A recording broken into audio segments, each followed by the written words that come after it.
जे सरकार तरफरु भल भल योजना प्रणयन करा से योजना लोकों निकट को पहुँची पारु नहीं। तो निश्चित भाव में से योजना जमी लोकाभिमुखी हम लोक मैंने जमी तार स्कीम विषय में पुंखानुपुख जापर से अवेयरनेस कैंप करके जमी पीआरए मेंबर ठूँ आरंभ करके वार्ड मेंबर मान जो मैंने जिते अच्छा जमी प्रत्येक गाँव को जमी सरकार योजना पहुँची पार से ध्यान कम रोचे। तेणु मो विभाग मंत्री आग्रह रखुची जे यही योजना गुड़ी को जमी लोकों पाखे पहुँचापी तार व्यवस्था करा तसहित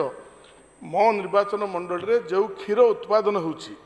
ताहा पड़ोसी आंध्र प्रदेश को पड़े जाउची। जेहेतु कि आमर ओडिशा रे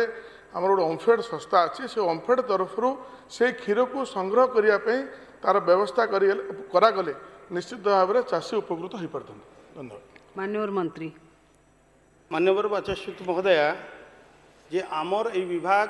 प्रचार प्रसार करने सहित लोक मानू आपको अवगत करने सचेतन करने दिगरे अनेक पदक्षेप नौची। जेहेतु आम सरकार मूल लक्ष्य रोचे अंत्योदय अर्थात समाजर अंतिम वर्ग लोक शेष वर्ग लोक ग्रामांचल रोचा लोक आम किपरि भाव में सहयोग करवा तापाई मध्य आमे जिला स्तरीय मत्स्य पशु संपद मेला करूँ एवं प्रत्येक ओडिशार समस्त 30 जाक जिले में मत्स्य पशु संपद मेला करा जाइथिला एवं एबे मध्य आमे राज्य स्तर रे गोटे बड़ धरणर मेला करूँ जोटा कि राज्यर विभिन्न जिल्लारू ब्लॉक रु लोक आसीथिले। किंतु मु धन्यवाद देवी आमर प्रिय मुख्यमंत्री को गत आर्थिक वर्ष 2025-26 रे प्रत्येक ब्लॉक रे 314 ब्लॉक रे यही योजना करने जे लोक अवेयरनेस करने विभिन्न गणमाध्यम पत्र पत्रिकार एवं विभिन्न पथप्रांत नाटक माध्यम अनेक योजना करने वर्तमान पाखापाखि 29 कोटी टंकार व्ययबराद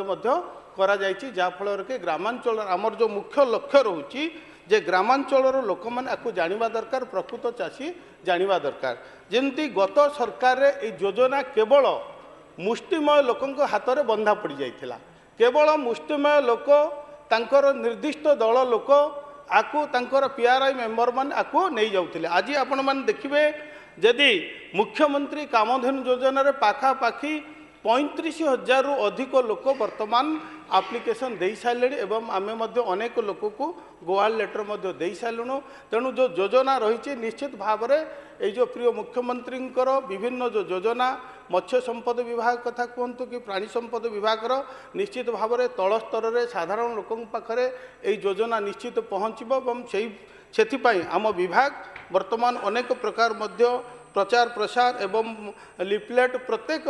कथा को ध्यान देछि जाफल कि ग्रामांचल लोक मैंने आपको किपरि जानिबे आपको एबे ब्लॉक रु पंचायत स्तर को मध्य नेबा पाई व्यवस्था करा जाउछि। धन्यवाद।